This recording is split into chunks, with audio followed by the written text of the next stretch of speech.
Dans ce nouveau chapitre, nous allons apprendre à parcourir et à lire un fichier partie par partie. Donc la fonction fread que nous avons vue dans le chapitre précédent est très pratique lorsqu'on souhaite lire un fichier dans son ensemble. Cependant, donc parfois nous voulons plutôt lire un fichier ligne par ligne ou même caractère par caractère. Dans ce cas-là, il est préférable d'utiliser des alternatives à la fonction fread. Donc tout d'abord, pour lire un fichier ligne par ligne en PHP, nous préférerons utiliser la fonction fgets. Alors cette fonction va lire une ligne d'un fichier PHP à chaque fois qu'on va l'appeler. On va donc passer le résultat de la fonction fopen en argument de fgets, et donc je vais illustrer tout cela immédiatement avec un exemple. Donc pour cela, moi j'ai récupéré mon fichier txt, exemple.txt créé dans la partie précédente, donc avec le texte d'origine ici. Et j'ai gardé mon fichier donc PHP créé dans la partie précédente en utilisant cette fois-ci donc le mode R ici. Et je vais simplement supprimer la ligne donc contenant freads et je vais à la place utiliser fgets bien entendu. Donc ici je change juste freads par fgets comme cela. Et donc je vais utiliser deux fois fgets donc pour lire les deux premières lignes de mon fichier, parce que je vous rappelle que fgets lit une ligne d'un fichier à chaque fois qu'on l'appelle. Donc si on appelle deux fois la fonction fgets, les deux premières lignes vont être lues tout simplement. Donc ici je mets à jour ma page et donc vous voyez qu'on a bien deux lignes qui sont lues, donc les deux lignes qui correspondent à notre fichier.txt ici bien évidemment. La première ligne ici on va pouvoir effectuer diverses opérations sur les fichiers et la deuxième ligne en PHP. Donc la fonction fgets fonctionne parfaitement bien. Donc lors du premier appel, fgets va lire la première ligne de notre fichier, c'est-à-dire celle-ci. Et lors du second appel, fgets va lire la deuxième ligne de notre fichier, c'est-à-dire celle-là ici. Donc si j'avais appelé fgets qu'une seule fois, une nouvelle fois, donc si je supprime le deuxième appel ici, vous allez voir que seule la première ligne de mon fichier est affichée. Donc dans ce cours, maintenant, nous travaillons pour l'instant sur des exemples simples. Ici, par exemple, nous avons nous-mêmes créé un fichier et nous effectuons différentes opérations dessus. Alors cependant, donc, si vous êtes amené à créer un site plus complexe, il est possible que vous implémentiez un système de génération automatique de fichiers pour stocker des données envoyées par les utilisateurs, par exemple. Dans ce cas-là, donc, il est impossible de prévoir à l'avance la taille de ces fichiers. La fonction PHP, donc FEOF, donc OF signifie End of the File, ou fin du fichier, va vous permettre de savoir si la fin d'un fichier a été atteinte ou pas. Donc dès que la fin d'un fichier est atteinte, cette fonction va renvoyer la valeur booléenne true. Avant cela, elle renverra la valeur false. On va donc pouvoir utiliser cette fonction pour boucler dans un fichier de taille inconnue. Et donc je vais maintenant vous montrer comment créer une boucle qui va nous permettre d'afficher l'intégralité d'un fichier ligne par ligne.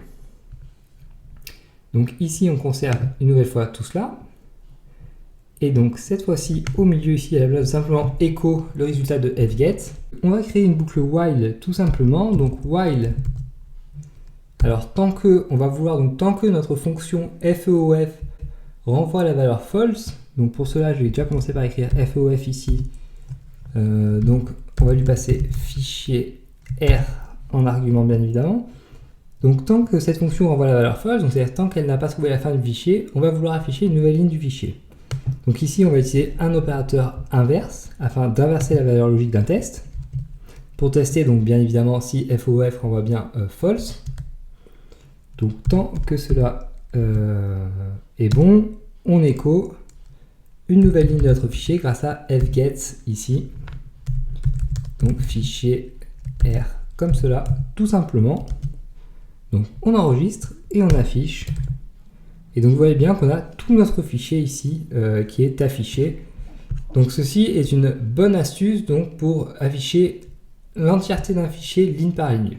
Donc ici, une nouvelle fois, on utilise l'opérateur logique inverse pour inverser la valeur logique de notre test. Cela va nous permettre finalement d'afficher une nouvelle ligne de notre fichier avec la fonction fgets tant que la fonction FOF renvoie la valeur false, c'est-à-dire tant qu'on n'est pas arrivé à la fin de notre fichier. Donc au final, on teste que false est bien égal à false ou que l'inverse de false plutôt est bien égal à true.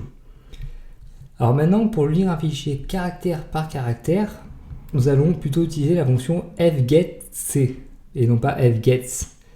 Alors en effet, dans certains cas, donc, il va être intéressant de pouvoir lire un fichier caractère par caractère afin de pouvoir vérifier chaque caractère d'un fichier par exemple. Et donc cette fonction fgetc va s'utiliser exactement comme fgets et chaque nouvel appel à la fonction va nous permettre de lire un nouveau caractère de notre fichier. Et donc notez que les espaces sont bien entendu considérés comme des caractères.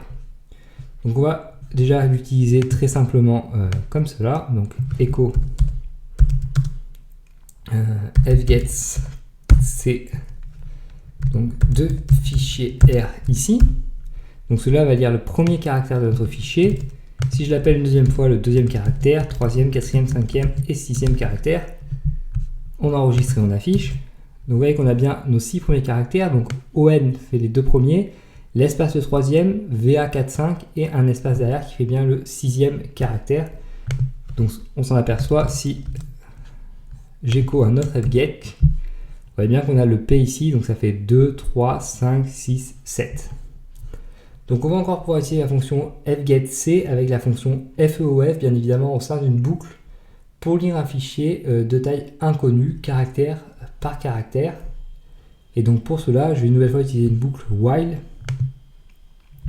Donc je vais écrire comme précédemment. Donc moi, je vais revenir en arrière sur mon éditeur, ici, et je vais simplement changer fgets par fgetc, comme cela. J'enregistre et j'affiche.